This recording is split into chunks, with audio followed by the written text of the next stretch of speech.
Good morning, my brothers and sisters. Welcome to episode number 43 in the book of John. We're in a great story in John chapter 6. Please turn there.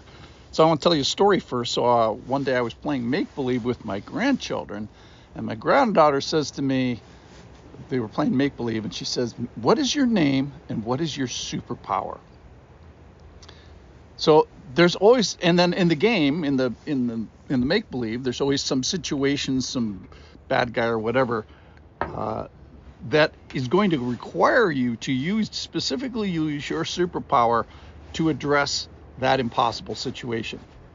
And without your superpower, the impossible situation stays as an impossible situation. Well, that's exactly what happens in the story today in the Bible. It correlates perfectly with our world of faith. So yesterday we learned about Philip.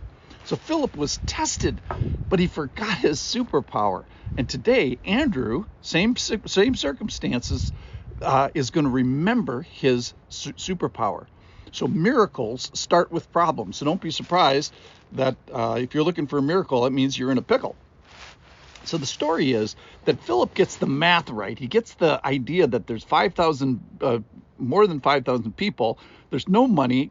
There's certainly not enough money and nowhere to buy it. And Jesus says about him, he is being tested, that this was being done to test him. And quite honestly, he fails.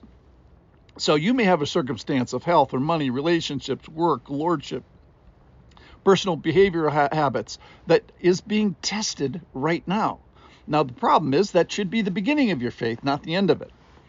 So Philip should have trusted the divine intervention before seeing the divine intervention. That's called faith. And he forgot his superpower. He forgot that he was standing with the Lord. So Philip fails. And listen to the story today, and it's going to change. So Philip should have said, "Oh, Lord, only you can do this. I don't know what to do. We don't know what to do, so we turn to you. We're desperate for you."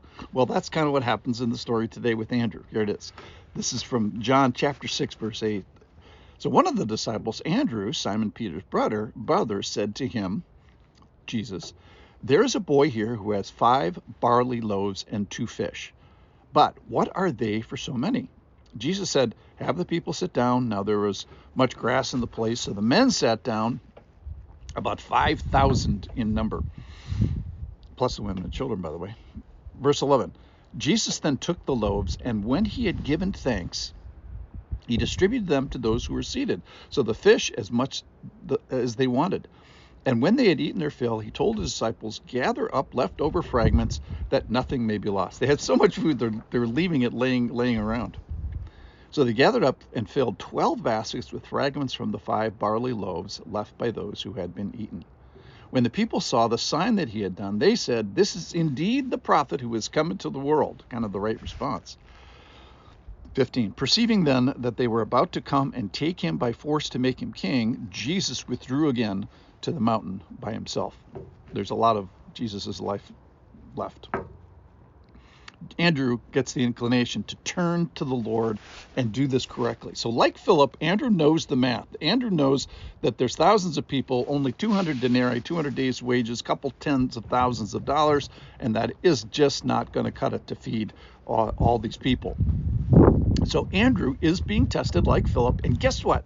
You and I are also being tested as we hear and see this situation. So we're have to ask ourselves, who do I talk to in impossible situations? So Andrew does a good job by identifying the local resources. I got this kid with some food, but also, and here's what Philip forgot, the local Lord. So who do I turn to when the assessment of my local resources are short? Who do I turn to when I am at the end of my resources or monies or ability? So when there is a gap between my circumstances and the solution, who do I put in the middle of the gap? Do I put the Lord in the middle of the gap? So am I lifting up my eyes to see the Lord, who is lifting up his eyes to care for this situation? So Andrew is saying, "Hey, Lord, we've got the resources from this boy, and we've got you. We have the superpower. We have access to you. We have access to an attentive God. My superpower is not that I am a superpower, but I have access to a superpower. So I don't have the resources that adds up to a solution here. And my superpower is that I am with the super powerful Jesus. So my super powerful Jesus is here. He's already lifted his eyes up to see the situation. And my super powerful Jesus has all the superpower that there is. So I'm going to gather my resources. I'm going to do my part, use my resources, obey his commands, and then trust in the superpowers of the super powerful Jesus. I'm going to call to him. I'm going to call on him. So what is the power of Philip? Well, math. He does the equation correctly, but he forgets the Lord. And what's the power of Philip? So he has the right assessment of the situation. He gets the lay of the land, but he forgets the Lord of the land. Now, what is the superpower of Andrew? That he remembers the Lord of the land. And when the landscape math is bad, he says, my superpower is that I am with the super powerful Jesus.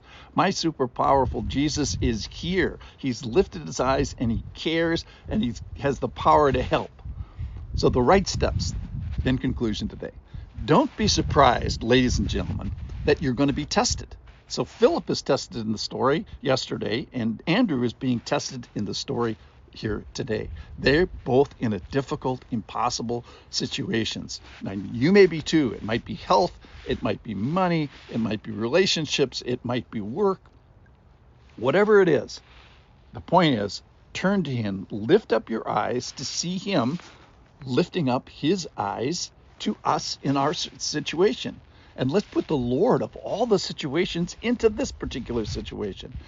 So beyond a math problem, this is a master problem. This is who is the master of this situation. So yes, let's get the math right. I'm not saying pie in the sky, but let's get the math right to start, but then let's get the master right. So my superpower is that I am with the super powerful Jesus. Thanks for listening.